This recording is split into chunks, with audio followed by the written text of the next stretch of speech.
사실 살찌고 건강도 염려되는데 왜 자꾸 단 걸 찾게 되는 걸까요? 그러니까요. 우리 뇌가 그 쓰는 주 영양소가 포도당이에요. 포도당 아닌 다른 영양소를 쓰는데 굉장히 한계가 있기 때문에 포도당을 어떻게든 빨리 가져와서 뇌에 에너지원을 써야 되는데 그럴 때 제일 쓸 수 있는 게 설탕이 제일 빨리 흡수가 되고 뇌로 가서 그런 그 신호를 잘 주고 에너지원을 잘 이용이 되기 때문에 몸이 이렇다 하고 염려가 되더라도 설탕이 당길 수밖에 없습니다. 근데 이게 좀 너무 심하게 당겨서 이걸 좀 줄이거나 이럴 때 너무 힘들어 하시는 분이 계시거든요. 그래서 그걸 설탕 중독증이라는 표현도 쓰기는 하는데요. 이 설탕 중독증을 한번 자가 진단 한번 해보시겠어요? 네. 예, 제가 한번 불러드리도록 하겠습니다. 네. 여기 표가 나올 건데요. 6가지니까 손가락으로 좀 꼽아 보시면서 세보세요. 네, 한번 세어보실까요? 빵, 과자, 초콜릿, 인스턴트 커피 등을 갖다가 먹지 않으면 집중력이 떨어지는 경우. 스트레스 받으면 무조건 단 음식부터 찾는 경우. 그다음에 전보다 더 많은 양의 단 음식을 먹어야만 만족스러운 그렇죠. 경우. 그다음 습관적으로 단 음식을 찾고 특히 배가 불러도 당기는 경우, 단 음식이. 그다음 빵국수, 떡과자를 배불러도 찾게 되는 경우, 또 스스로 생각해도 단 음식을 많이 먹는다는 생각이 드는 경우. 한번 계산을 해보시고요. 네. 이 중에 3개 이상이면은 본인이 혹시 설탕 중독증 아닌가 의심해 보셔야죠. 6개 중에 3개 이상이면 설탕 중독을 의심해 봐야 한다라고 말씀해 주셨는데요. 일단 오늘 함께해 주신 도전자 3분 몇 개인지 한번 보여주시겠어요? 4개, 5개. 여러분들은 중독되셨습니다. 그렇죠. 여러분들은 중독되셨어요. 너무 단호하게. 3개 이상 넘어갔어요. 그렇다면 우리 건강 모닝콜 두 분은 어떤가요? 아하.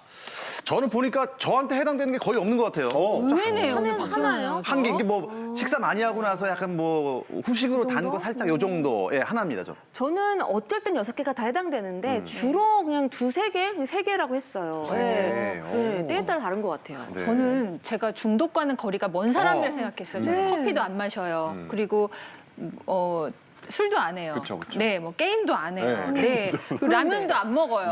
맞아요. 근데 저 6개나 했어요.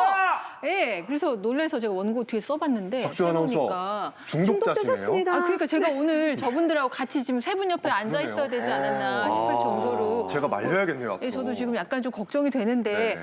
이 설탕이 중독된다고 하셨으면 이게 금단 증상이 있는 거잖아요. 네, 네. 네. 설탕 중독에 금단 증상이 있다는 거는 이제 마약하고 비슷한 거죠. 마약을 마약이요? 했을 경우 뇌에 가서 이제 보상 중추가 강화되면서 이게 계속 자극이 이 자극 갖고는 보상이 더 이상 안 되니까 더 많은 양을 찾듯이 또 끊고 나면 금단 증상이 생기듯이 설탕도 똑같습니다. 그래서 세계 이제 중독 학회 이런 데서 설탕도 이제 중독의 원인으로 보기 시작했고요.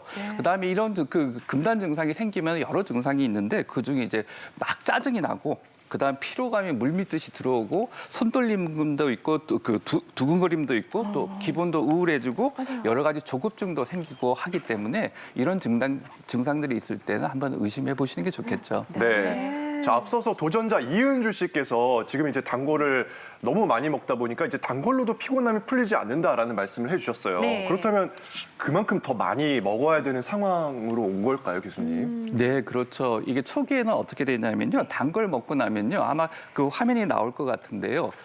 맨 처음에 시작할 때는 이렇습니다. 당을 먹고 나면요. 순간적으로 혈당이 이렇게 빨리 오릅니다. 지금 화면에서 이제 당을 먹기 시작해서 하는 그림이 나올 건데요. 그림이 나오고 나면은 당이 순간적으로 그 피 속에 빨리 들어오게 되고 특히 설탕일 경우는 혈액으로 굉장히 빨리 들어오게 되겠죠. 그래서 그림에 그래프가 나오겠지만 잘 가다가 그 설탕을 먹고 나면은 순간적으로 그래프가 위로 쫙 올라가게 되고요. 저기 그림에 점점 올라가고 있죠. 네. 그다음에 이게 한 두세 시간 지나면서 슬슬 떨어지게 돼 있는데 이게 순간적으로 쭉 올라갔을 때 인슐린이라는 게 분비돼서 혈당을 뚝 떨어뜨리는데 그게 좀 과도하게 떨어질 때는 당이 부족하니까 뇌가 에너지를 못 쓰잖아요. 네. 그러니까 뭔가 당기기 시작하는데 이게 계속 반복되다 보면 이게 또 둔감해져 가지고요. 인슐린 저항성이 생기는데 인슐린이 그 뇌세포가 이거 쓰게끔 도와주는데 그 기능이 떨어지게 돼서 이제 당에 대한 의존성이 생기고 그다음 스트레스 호르몬이 많이 나오는데 스트레스 호르몬도 이 금단 증상을 악화시키고 당의 의존성을 높이게 됩니다. 네. 제가 생각해보니까 머리 쓸 일이 많을 때 특히 더 단 거를 많이 먹었다는 생각이 들어요. 네. 그래서 지금 준비한 게 있는데요. 당한테 당하지 말자고요. 당하지 말자. 당의 두 얼굴을 어허. 제가 알려드리도록 하겠습니다. 네. 자, 과도한 설탕 섭취가 어떤 결과를 불러일으킬지 이 혈당 상승의 주범인데요. 이게 당뇨로 문제가 생기는군요. 예, 방금 전에 혈당 스파이크를 보셨죠? 그 스파이크 쭉 올라가고 나면 인슐린이 과다하게 분비되는데 처음에는 좀 조절되다가 설탕을 계속해서 많이 먹게 되면은 그 작용이 점점점 떨어져서 피 속에 있는 당을 청소를 잘 못합니다.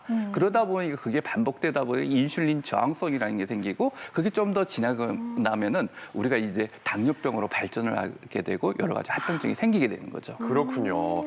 자, 빨리 이제 설탕에 절여져 계신 박주 아나운서를 살려내야 되겠어요. 네, 한숨이 나와요, 네, 지금. 빨리 하나하나 알아보도록 하겠습니다. 소금에 절이지 않나요? 설탕에 절여진 것 같아요.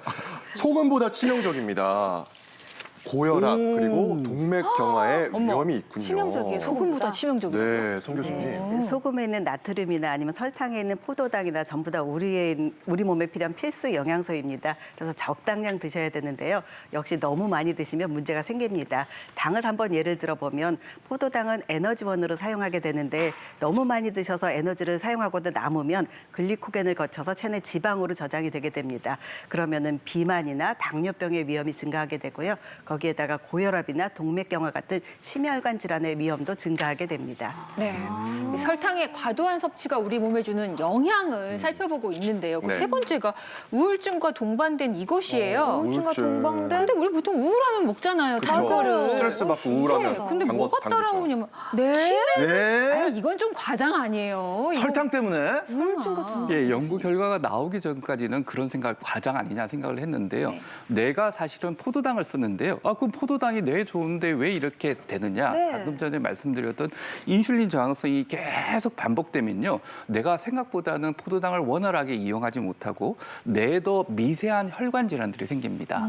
그게 훨씬 빨리 오게 돼 있고 또 거기에 여러 가지 기억력 저하나 인지 저하가 점점점 진행이 되고 거기에 또 염증 반응이 많이 되니까 치매와 관련된 베타 아밀로이드의 침착 이런 것들이 굉장히 빨리 진행하게 돼 있습니다. 그래서 실제적으로 연구 결과를 당뇨병 환자를 추적 검사해 봤더니 실제적으로 뇌 기능 저하, 기억력 저하 이게 훨씬 더 많았고요.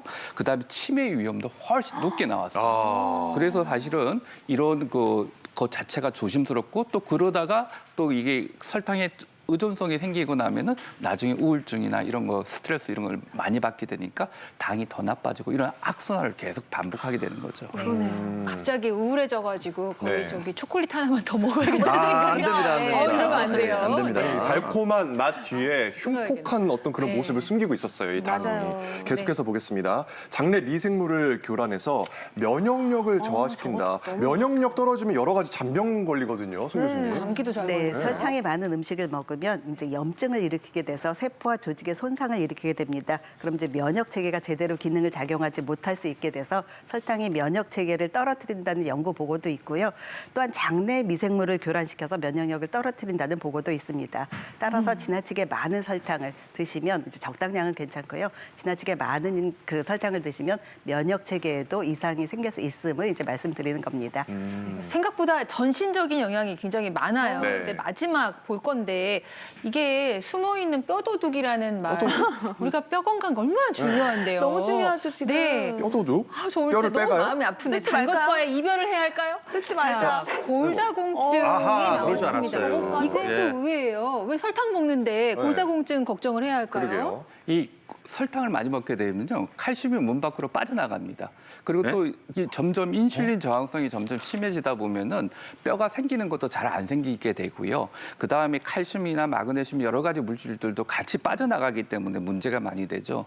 그 다음에 이게 같이 이걸 음료수로 그다음 탄산음료나 이런 음료수를 먹게 되면 거기 또 인산이라는 성분이 있어가지고 그거 자체도 이제 소변으로 그 칼슘을 빠지게 하기 때문에 골다공증의 위험이 높아질 수밖에 없습니다.